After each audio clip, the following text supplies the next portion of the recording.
ഇടതുപക്ഷ ജനാധിപത്യ മുന്നണിയുടെ യോഗം ഇന്ന് ബഹുമാനപ്പെട്ട മുഖ്യമന്ത്രിയുടെ അധ്യക്ഷതയിൽ ചേരുകയുണ്ടായി.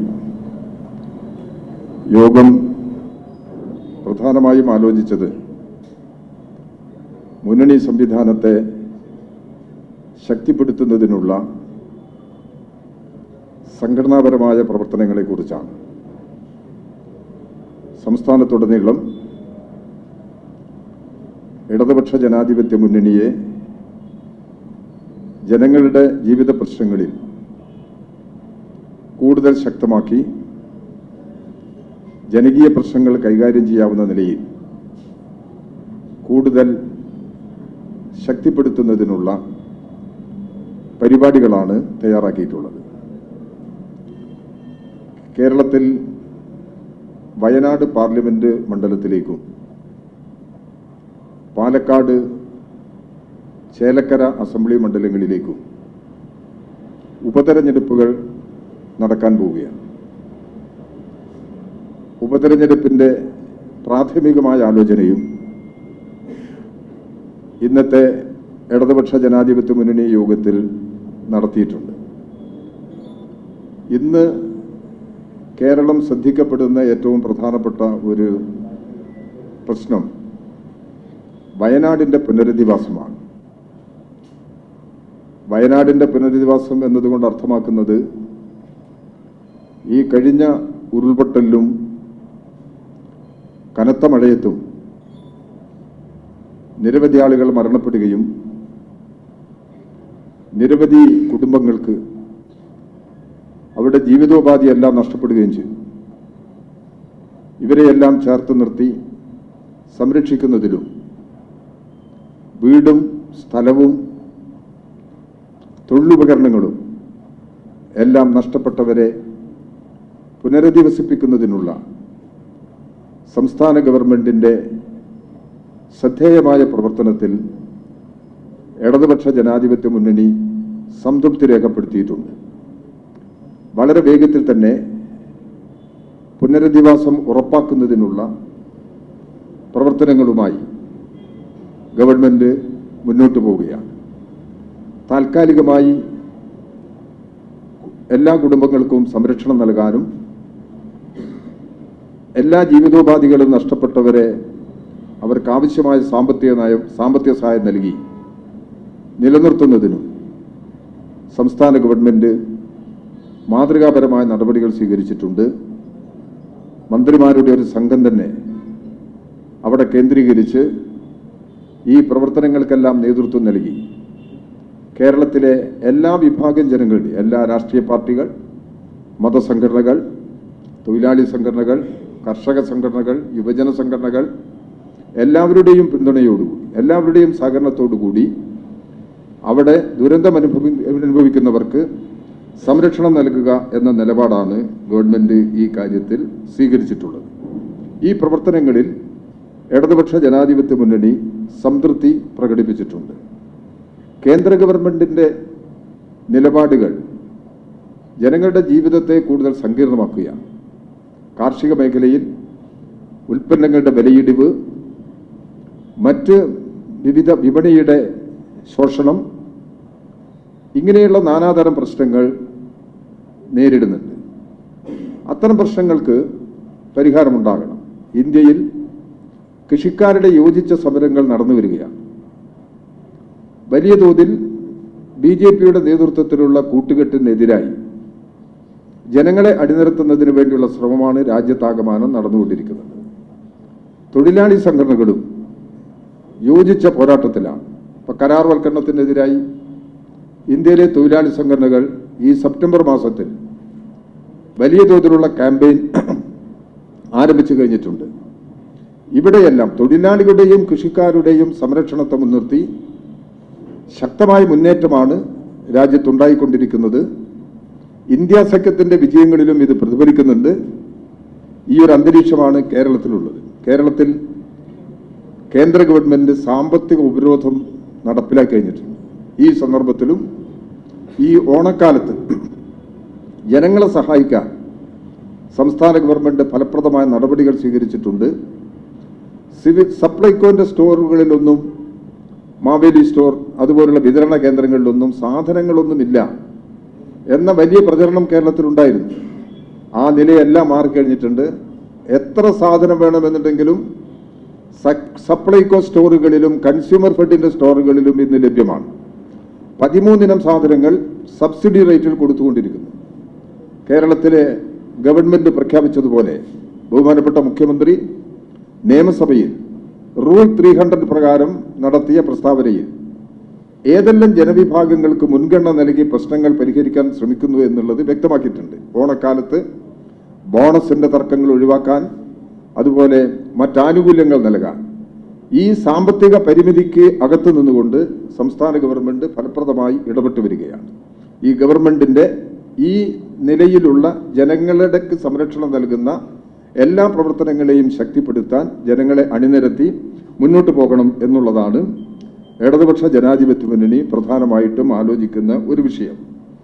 ഇവിടെ ഈ ഗവൺമെന്റ് ഇപ്പോൾ ചില പ്രധാന തീരുമാനങ്ങൾ എടുത്തിട്ടുണ്ട്. ഇപ്പോൾ ഇതിൽ പ്രധാനപ്പെട്ട ഒരു വിഷയം, കേരളത്തിൽ ഇത്തവണ Kerala school Olympics Kochi 24, Kerala school Olympics Kochi 24 എന്ന പേരിൽ സംസ്ഥാന തലത്തിൽ കായികോത്സവം നടത്താൻ തീരുമാനിച്ചിട്ടുണ്ട്. നവംബർ 4 മുതൽ 11 വരെ എറണാകുളത്ത് വെച്ചാണ് ഈ പരിപാടി നടത്താൻ നിശ്ചയിച്ചിട്ടുള്ളത്.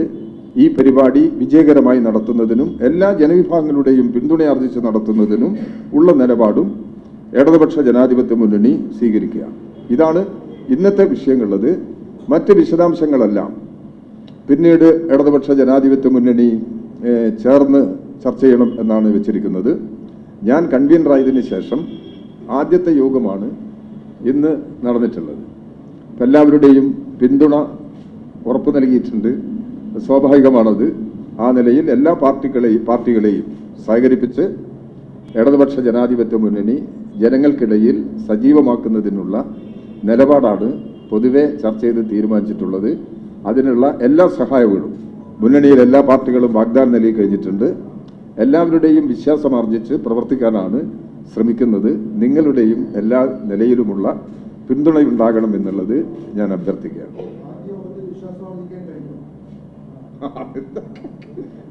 വിശ്വാസമുള്ളത് കൊണ്ടാണല്ലോ ഇതിന് തീരുമാനിച്ചത്.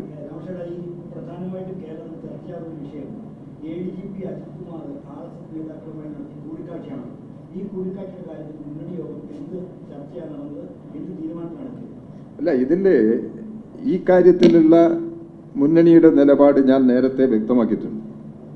നിങ്ങളിൽ പലരോടും ഈ കാര്യങ്ങൾ ഞാൻ സംസാരിച്ചിട്ടുണ്ട്.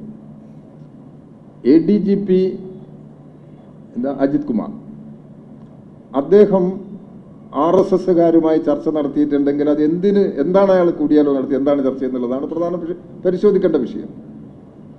ഇവിടെ അൻവർ നൽകിയ പരാതിയിൽ, തൃശ്ശൂരിലെ പൂരവുമായി ബന്ധപ്പെട്ട് ലഭ്യമായ പരാതിയിലും ഇദ്ദേഹത്തിന്റെ പേര് പരാമർശിക്കപ്പെടുന്നുണ്ട്.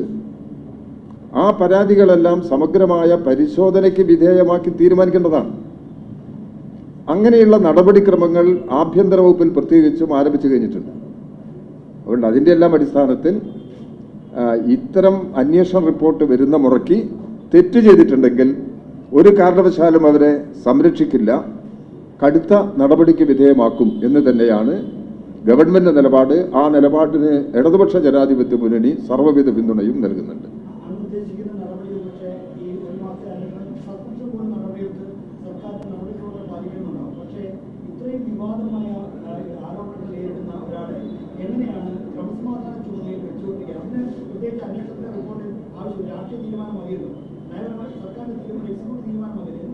അതാ ഗവൺമെന്റ് ഇക്കാര്യത്തിൽ ഉചിതമായ നിലപാടുകൾ എടുത്തിട്ടുണ്ട് എന്നാണ് മുന്നണിയുടെ ബോധ്യം. അതിനനുസരിച്ച് മുമ്പോട്ട് പോകാൻ കഴിയും. വേറെ പിന്നെ നിങ്ങളിപ്പോൾ ഈ RSSന്റെ പ്രശ്നത്തിൽ RSSുമായി ഏതെങ്കിലും തരത്തിലുള്ള ബന്ധമുണ്ടാക്കാനോ ഏതെങ്കിലും നിലപാട് സ്വീകരിക്കാനോ ഇടതുപക്ഷ ജനാധിപത്യ മുന്നണിയിലെ ഏതെങ്കിലും പാർട്ടികളോ CPIMോ അങ്ങനെ നിലപാടെടുക്കുന്നവരാണോ? അതാണോ കേരളത്തിൻ്റെ മുമ്പിലുള്ള നിങ്ങളുടെ മുമ്പിലുള്ള അനുഭവം? ഞങ്ങളിപ്പോഴും ഒരുപാട് പ്രയാസങ്ങൾ സഹിക്കുന്നവരാണ്. എല്ലാ നിലയിലുമുള്ള ആക്രമണത്തെ നേരിടുന്നവരാണ്. ഞങ്ങൾ വില കൊടുക്കേണ്ടി വന്നിട്ടുള്ളവരാണ്. അത്തരം ആളുകൾ RSSുമായിട്ട് ഏതെങ്കിലും തരത്തിലുള്ള കൂട്ടുകെട്ടിനോ ധാരണയ്ക്കോ മുമ്പോട്ട് പോകില്ല എന്നുള്ളതാണ് നിങ്ങൾക്ക് എല്ലാവർക്കും ഉറച്ച് വിശ്വസിക്കാം. കേരളത്തിൽ ഒരു തരത്തിലും അത്തരത്തിലുള്ള നീക്കം CPMന്റെ ഭാഗത്തുനിന്നോ ഇടതുപക്ഷ ജനാധിപത്യങ്ങളുടെ ഭാഗത്തുനിന്നോ ഉണ്ടാവില്ല. അതാണ് ഇക്കാര്യത്തിലുള്ളത്. ഏത്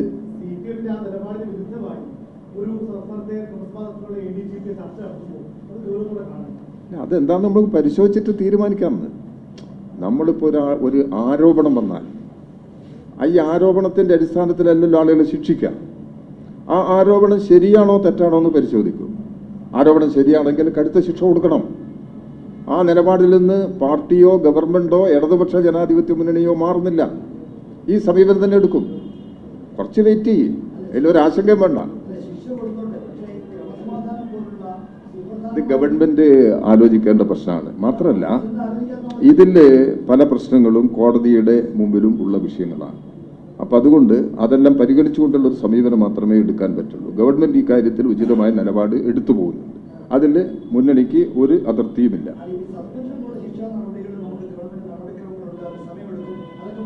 സീത അല്ല, അതിന്റെ അത്തരമൊരു ആവശ്യമുണ്ട് എന്നുള്ളത് ഈ അന്വേഷണത്തിന്റെ മൂലം ബോധ്യപ്പെടുത്താൻ സ്വാഭാവികമായിട്ടും ചെയ്യുമല്ലോ. ഈ അന്വേഷണം വരെ കാത്തിക്കുന്നതിന് എന്താ പ്രശ്നമുണ്ടോ? അത് ഒരു ഗവൺമെന്റ് തലത്തിൽ ഇത്തരം വിഷയങ്ങൾ എടുക്കുന്ന സമയത്ത് ഗവൺമെന്റിന്റെ ചില നടപടിക്രമങ്ങൾ പൂർത്തീകരിക്കേണ്ടതുണ്ടാവും. അപ്പൊ അത്തരമൊരു നിലപാട് ഭാഗമാണ്. കൂടുതൽ എന്തെങ്കിലും വിശദീകരണം വേണമെന്നുണ്ടെങ്കിൽ ഗവൺമെന്റുമായി ബന്ധപ്പെട്ട് അന്വേഷിച്ചാൽ മതി. നമുക്കത് അവസാനിപ്പിക്കാം.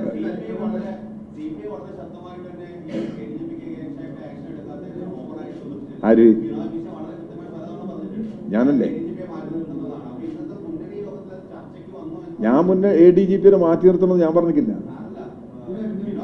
അതെ അതെ അതെ, അത് സ്വാഭാവികമായിട്ടും അവരുടെ അഭിപ്രായങ്ങൾ പറയുന്നതിൽ തെറ്റില്ലല്ലോ. അല്ല, മുന്നണിയുടെ ഒരു പൊതു നിലപാടാണ് ഞാൻ പറഞ്ഞത്.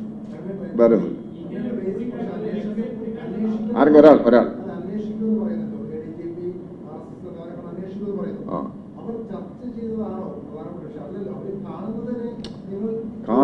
അതല്ലേ കണ്ടതല്ല പ്രശ്നം, എന്തിനു കണ്ടു എന്നുള്ളതാണ് പ്രശ്നം. സാധാരണ നിലയിൽ കണ്ട എന്നെ ആരെങ്കിലും കാണാൻ വരുന്നുണ്ട്, ഞാൻ കാണുന്നില്ലേ? ഇനി നിങ്ങളെ ആരെങ്കിലും ഒരാൾ കാണാൻ വന്നു കഴിഞ്ഞാൽ നിങ്ങൾക്ക് നിഷേധിക്കാൻ പറ്റുമോ? നിങ്ങൾക്ക് താല്പര്യമില്ലാത്ത ഏതെങ്കിലും ഒരാൾ ചിലപ്പോൾ നിങ്ങളുടെ അടുത്ത സുഹൃത്തുക്കളോടോ അല്ലെങ്കിൽ ബന്ധപ്പെട്ട ആരോടോ പറഞ്ഞു വരും. കാണാൻ പാടില്ല എന്ന് പറയാൻ പറ്റുമോ നമുക്ക് ആർക്കെങ്കിലും ഒരു വ്യക്തിയെ?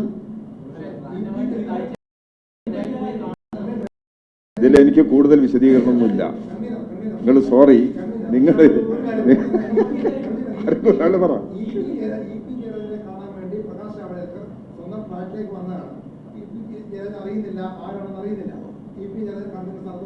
പക്ഷേ ADGPയുടെ ചുമതലയുള്ള MR കുമാർ അങ്ങോട്ട് പോയി കാണുന്നതാണ് RSS മേധാവി. ഈ ജാവദേക്കർ പോയി കണ്ടിട്ടാണ് EP ജയരാജനെ മാറ്റിയത്. നിങ്ങളോട് ആരാ പറഞ്ഞത്? ഇല്ല ഇല്ല ഇല്ല, ഞാനല്ലേ, ഞാൻ പാർട്ടിന്റെ ഭാഗമല്ലേ. നിങ്ങൾ ദയവ് ചെയ്തിട്ടുള്ളത് സത്യമായിട്ട് കാണും. അതാണ് നിങ്ങൾക്ക് അങ്ങനെ പലതിലും കാണാൻ കഴിയില്ല, അത് വേറെ പ്രശ്നം. അതങ്ങനെ ആയിക്കോട്ടെ. ഞാൻ പറയുന്നത് EP ജയരാജൻ ഈ ജാവദേക്കറെ കണ്ട വിഷയത്തിൽ കൺവീനർ സ്ഥാനം, ഇടതുപക്ഷ ജനാധിപത്യ മുന്നണി കൺവീനർ സ്ഥാനത്ത് നിന്ന് അദ്ദേഹത്തെ മാറ്റിയത് തികച്ചും സംഘടനാപരമായ ഒരു തീരുമാനമാണ്. നാളെ എന്നെ മാറ്റിന്ന് വരും. ഞങ്ങളെല്ലാം CPMന്റെ പ്രവർത്തകന്മാരെന്നുള്ള നിലയിൽ ഞങ്ങൾ ഓരോരുത്തരും എന്ത് ജോലി ചെയ്യണം എന്നുള്ളത് പാർട്ടിയാണ് തീരുമാനിക്കുക. അങ്ങനെ പാർട്ടി സംഘടനാപരമായ ഭാഗമായിട്ടാണ് ഈ മാറ്റം. അതിന് ആ പ്രശ്നത്തെ വേറെ രീതിയിൽ വ്യാഖ്യാനിക്കുന്നത്.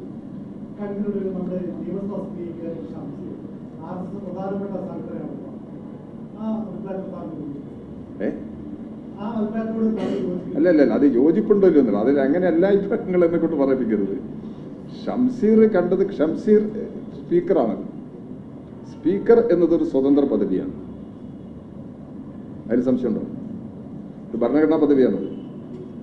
അദ്ദേഹം എന്ത് പറയണം എന്ത് പറയണ്ട എന്നല്ല അദ്ദേഹം തന്നെയാണ് ആലോചിച്ച് തീരുമാനിക്കുന്നത്. അതുകൊണ്ട് അദ്ദേഹത്തിന്റെ പ്രതികരണത്തെ കുറിച്ച് ഞാനിപ്പോൾ പ്രതികരിക്കുന്നില്ല. അദ്ദേഹം അഭിപ്രായം പറഞ്ഞ അഭിപ്രായത്തെ കുറിച്ച് ഞാൻ പ്രതികരിക്കുന്നില്ല. അദ്ദേഹം സ്വാതന്ത്ര്യ അവകാശമുണ്ട്, അതുകൊണ്ട് കാര്യമില്ലല്ലോ. ഞാനിപ്പോ എല്ലാ അഭിപ്രായങ്ങളോടും ഞാനിപ്പോ പ്രതികരിക്കണമെന്നുണ്ടോ? സ്വന്തമാണെങ്കിൽ അതൊക്കെ വേറെ പ്രശ്നം.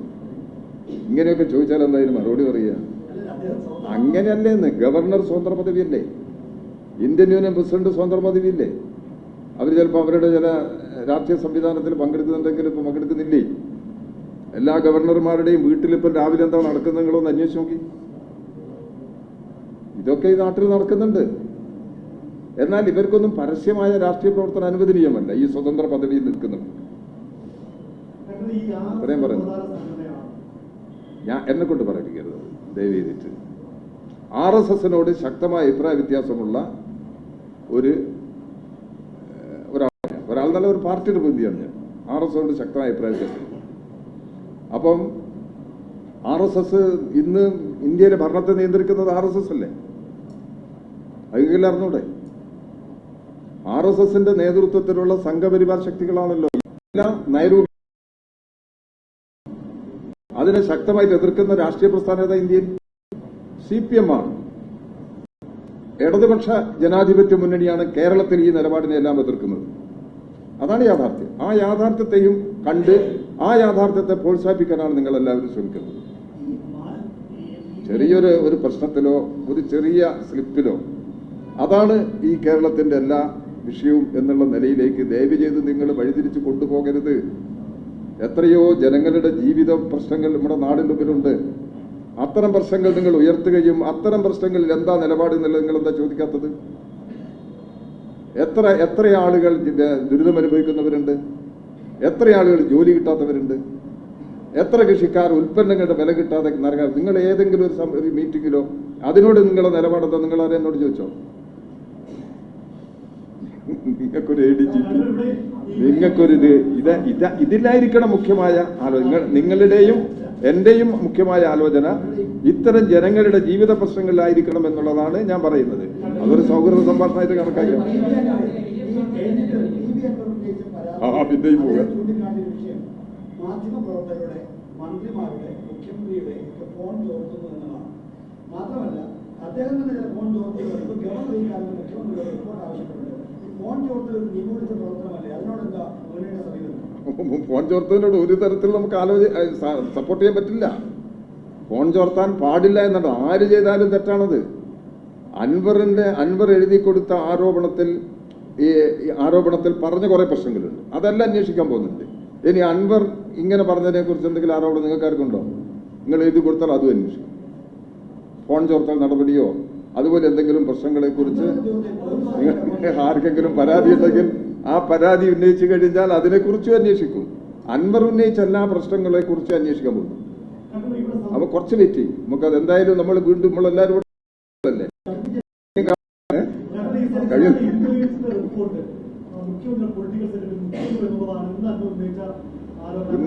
അൻവർ അങ്ങനെ ഒരു പരാതി ഉണ്ടെങ്കിൽ അൻവർ രേഖാമൂലം ഒരു പരാതി കൊടുക്കട്ടെ. അൻവർ നേരത്തെ നൽകിയ പരാതിയിൽ ശശിയെ സംബന്ധിച്ചിടത്തോളം ഒരു പരാമർശവും ഇല്ല. ഇനി ശശിയെ കുറിച്ച് എന്തെങ്കിലും പരാമർശമുണ്ടെങ്കിൽ അയാൾ ഉന്നയിക്കട്ടെ. എല്ലാ ദിവസവും ഇങ്ങനെ ആരോപണം ഉന്നയിക്കില്ല. അത് തന്നെ ഒരു നല്ല ലക്ഷണമാണ്. ഒരു പ്രശ്നങ്ങൾ തുറന്ന് പറഞ്ഞു, അതിനെ വരെ ഗവൺമെന്റ് അന്വേഷിക്കാം എന്നുള്ളത് പറഞ്ഞു. ഇനി അതിൽ അഡീഷണൽ ആയിട്ട് എന്തെങ്കിലും പ്രശ്നമുണ്ട് അദ്ദേഹത്തിന് ഗവൺമെന്റിൽ എഴുതി സമർപ്പിക്കാം. അത്തരം ഒരു നിലപാട് എടുത്തിട്ട് പോലല്ലേ ശരി? നിങ്ങൾക്ക് തോന്നില്ലേ? നിങ്ങൾ ഈ അൻവറിനൊന്നും വെറുതെ കുഴപ്പത്തിലാക്കല്ല എന്നൊന്നും ഞാൻ പറഞ്ഞിട്ടില്ല. മുന്നണിയിൽ CPM മെമ്പറല്ല അൻവർ ഇടതുപക്ഷ ജനാധിപത്യ മുന്നണിയുടെ ഭാഗമാണ്. അയാൾ സ്വതന്ത്ര സ്ഥാനാർത്ഥിയാണ്. ആ നിലയിൽ ചില സ്വതന്ത്രമായ നിലപാട് അയാൾ എടുക്കുന്നുണ്ട്. അത് നോക്കാം നമുക്ക്. ഇപ്പൊ ഇത്രയും വേണം. അത് നമുക്ക് പിന്നെ പറയാം. എത്രത്തോളം സ്വാതന്ത്ര്യം ഉണ്ട് എന്നുള്ളത് നമുക്ക് പിന്നെ നോക്കിയിട്ടൊന്ന് ആലോചിച്ചിട്ട് പറയാം. നോക്കട്ടെ. നമ്മളെ ആലോചനയിൽ എല്ലാ വിഷയവും ഇപ്പം നമുക്ക് അങ്ങനെ തുറന്ന് പറയാനൊന്നും പറ്റില്ലല്ലോ. കുറച്ചൊക്കെ സ്വകാര്യത ഉണ്ടാകില്ലേ? അപ്പൊ അതെല്ലാം വെച്ചിട്ട് നമുക്ക് പറയാൻ കഴിയുന്നിടത്തോടെ പറയാം. നിങ്ങളൊന്ന് സഹകരിക്കുക.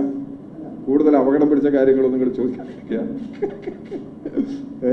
അല്ല, ചോദിക്കുന്നുണ്ട് ബുദ്ധിമുട്ട്. നിങ്ങൾ ചോദിക്കുന്നതിന് ഞാൻ നിയന്ത്രിക്കാൻ ചാനില്ല. അങ്ങനെയൊന്നും വ്യാഖ്യാനിച്ചാലത്. നിങ്ങൾ ഒരു ചോദ്യത്തിനോടും എനിക്ക് ഒരു പ്രയാസമില്ല, എനിക്കൊരു നിയന്ത്രണവുമില്ല. നിങ്ങള് ചോദ്യം പക്ഷെ എനിക്ക് സ്വന്തമായ ചില നിയന്ത്രണങ്ങൾ എനിക്കുണ്ട്. അത് പാലിച്ചു.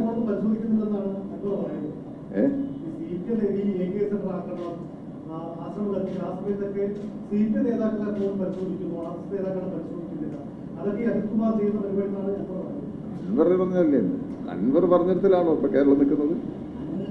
അൻവർ പറഞ്ഞാൽ അദ്ദേഹത്തിന് പരാതി, ന്യായമായ പരാതി ഉണ്ടെങ്കിൽ ആ പരാതി ഉന്നയിച്ചാൽ നിശ്ചയമായി അന്വേഷണം നടക്കുന്നത്. അന്വേഷിക്കുന്നത് മുഖ്യമന്ത്രി പറഞ്ഞല്ലോ, ആവർത്തിച്ച് പറഞ്ഞില്ലേ. അദ്ദേഹത്തിന്റെ പരാതി കിട്ടിയപ്പോൾ തന്നെ മുഖ്യമന്ത്രി പറഞ്ഞില്ലേ, പോലീസ് അസോസിയേഷന്റെ സമ്മേളനം നടക്കുന്ന സമയത്ത് ഈ കുറ്റവാളികളായിട്ടുള്ള ആളുകളൊക്കെ ഉള്ള സ്ഥലത്ത് വെച്ച് തന്നെ മുഖ്യമന്ത്രി പറഞ്ഞില്ലേ എന്താ പോലീസിനുള്ള നിലപാട് എന്നുള്ളത്, പോലീസ് എന്തായിരിക്കണമെന്ന് മുഖ്യമന്ത്രി പറഞ്ഞില്ലേ. അന്വേഷണത്തിന് വിട്ടതോ 3 DGPമാരെയാണ് ചുമതലപ്പെടുത്തിയത് അന്വേഷിക്കാൻ. അതിന് കാരണം ഈ DGPന്റെ താഴെയുള്ള ആളുകളെ പറ്റിയാണല്ലോ പരാതി. 3 DGPമാരെ മുഖ്യമന്ത്രി ഇവിടുത്തെ കേരള DGPയുടെ നേതൃത്വത്തിൽ 3 DGPമാരെ ചുമതലപ്പെടുത്തിയിട്ടുണ്ട്. അതിനപ്പുറത്ത് എന്താ ചെയ്യാൻ കഴിയുക? അവർ അന്വേഷണം വരട്ടെ, അവർ നീതിപൂർവ്വം അന്വേഷിക്കുമെന്ന് തന്നെയാണ് നമ്മൾ പ്രതീക്ഷിക്കുന്നത്. ഇതിന്റെ നടുവിലും കേരളം ഈ ഹോം ഡിപ്പാർട്ട്മെന്റിൽ കേരളം അവാർഡ് വാങ്ങിയില്ലേ? അത് നിങ്ങൾ ശ്രദ്ധയില്ലേ? ഇതിന്റെ എല്ലാ നടുവിൽ അമിത്ഷാ കേരളത്തിലെ DGP കൊടുത്തല്ലോ, അവാർഡ് കൊടുത്തല്ലോ. വാങ്ങിയതിനാണ് അതൊരു അംഗീകാരമല്ലേ? കേന്ദ്ര ഗവൺമെന്റ് അംഗീകാരമല്ലേ? അത് കേന്ദ്ര ഗവൺമെന്റ് അറിയാം. ഏത് കുറ്റവാളികള്? എന്താ അത്?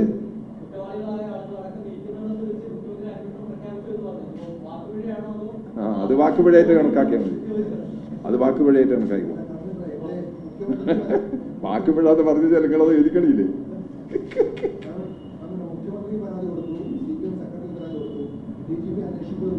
കുറ്റവാളി എന്ന് ഞാൻ പറയാൻ കാരണം കുറ്റവാളികളാണെന്ന് ആരോപണമുള്ളവരാണ്. അവരെ കുറ്റവാളി എന്ന് പറയാൻ കഴിയില്ല. അത് നിങ്ങൾ ആ നിലയിൽ കണക്കാക്കണം, മറ്റല്ല. അല്ലാതെ പറഞ്ഞു കഴിഞ്ഞാൽ അത് വേണ്ട, അത് വേണ്ട. ഇതാണ് അതിൻ്റെ ഞാൻ ഉദ്ദേശിച്ച കാര്യം. അങ്ങനെ ചൂണ്ടിക്കാണിക്കുന്നത് ശരിയാണ്. എനിക്ക് വളരെ സന്തോഷമാണ് അതിൽ. ഒരു തെറ്റ് എൻ്റെ കയ്യിൽ നിന്നൊരു നാക്കുപഴ വന്നു കഴിഞ്ഞാൽ പത്രപ്രവർത്തകർ ചൂണ്ടിക്കാണിക്കുന്നത് പറയുന്നത് അതൊരു വലിയ സഹായമായിട്ടാണ് ഞാൻ കണക്കാക്കുന്നത്.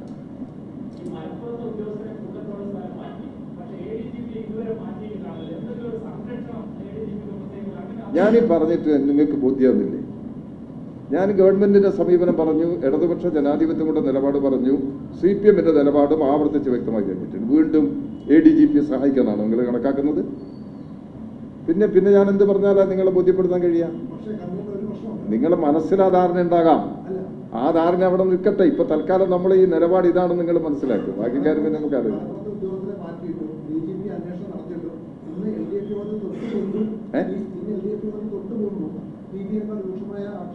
ആയിക്കോട്ടെ, PV അൻവർ അതല്ല ഇടതുപക്ഷ ജനാധിപത്യ മുന്നണി.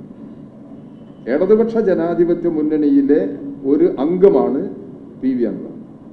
അദ്ദേഹം കേരള നിയമസഭയിലെ ഒരു MLA ആണ്. അദ്ദേഹം ഉൾപ്പെടെയുള്ള പാർലമെന്ററി പാർട്ടി കമ്മിറ്റിയുടെ സെക്രട്ടറിയാണ് ഞാൻ. അപ്പം PV അൻവറാണ് എല്ലാം നയരൂപീകരണം നടത്തുന്നുള്ള ധാരണയിൽ നിൽക്കരുത്. PV അൻവർ ഉന്നയിക്കുന്ന എല്ലാ ആരോപണങ്ങളും ഗൗരവത്തിലെടുത്ത് അത് പരിശോധിക്കാണ് ഗവൺമെന്റ്. അതുവരെ നിങ്ങൾ വെയിറ്റ് ചെയ്യും. എന്നിട്ട് നമുക്ക് എന്താ നിലപാട് എന്നുള്ളത് നോക്കാം. PV അൻവറിൽ അതിന് അഭിപ്രായ വ്യത്യാസമൊന്നുമില്ല. PV അൻവർക്കും അൻവർ അതിനെ മുഖ്യമന്ത്രിയുടെയും പാർട്ടിയുടെയും നിലപാടിനെ സ്വാഗതം ചെയ്തുകൊണ്ടാണ് അൻവർ ഇതുവരെ സംസാരിച്ചിരുന്നത്. കുറ്റപ്പെടുത്തിയിട്ടുണ്ട്. പറയുന്ന കാര്യങ്ങൾ അതല്ലേ പറയുന്നത്. അദ്ദേഹം ഇപ്പം പറയുന്ന ഏത് കാര്യങ്ങളാണ് സ്വീകരിക്കാത്തത്? ഇപ്പം അദ്ദേഹം ഉന്നയിച്ച പ്രശ്നം കുറച്ച് ആരോപണങ്ങളാണ്. ആ ആരോപണങ്ങൾ അന്വേഷിച്ച് നിജസ്ഥിതി കണ്ടെത്താൻ തീരുമാനിക്കുകയും ചെയ്തു. അത് അൻവറായിട്ട് ആലോചിച്ചതൊന്നും സബൂറാക്കാൻ വേണ്ടി ശ്രമിച്ചിട്ടൊന്നുമില്ലല്ലോ. അൻവറുമായിട്ട് സംസാരിച്ച് ഇതെല്ലാം അവസാനിപ്പിക്കണമെന്ന നിലപാട് അൻവറോടാരും സംസാരിച്ചിട്ടില്ലല്ലോ. അൻവർ ഉന്നയിച്ച പ്രശ്നങ്ങൾ എന്നുള്ള നിലയ്ക്ക് അതിൻ്റെ മേലെ ഗൗരവമായ അന്വേഷണം നടത്തി തീരുമാനത്തിലെത്താനാണ് ഗവൺമെന്റ് ശ്രമിക്കുന്നത്. അതിൽ പുറകോട്ട് പോകുന്ന പ്രശ്നമല്ല. അതിന് കുറച്ച് വിശ്വസിക്കാം.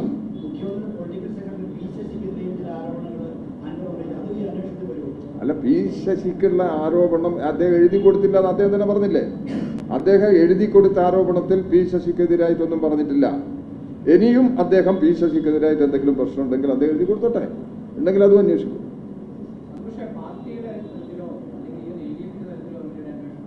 അതെനിക്കറിയില്ല.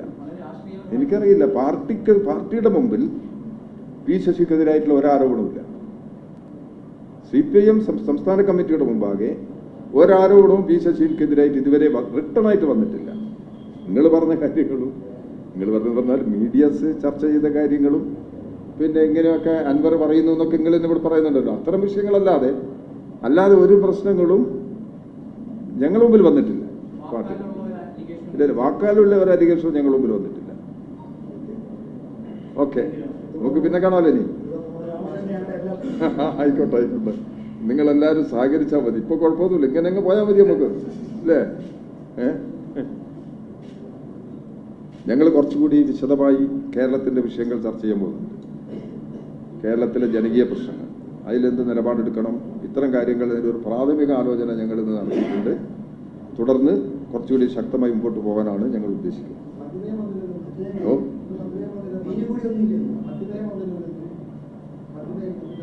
ഇനി അതാ മധ്യത ഇന്ന് LDF വന്നിട്ടില്ല.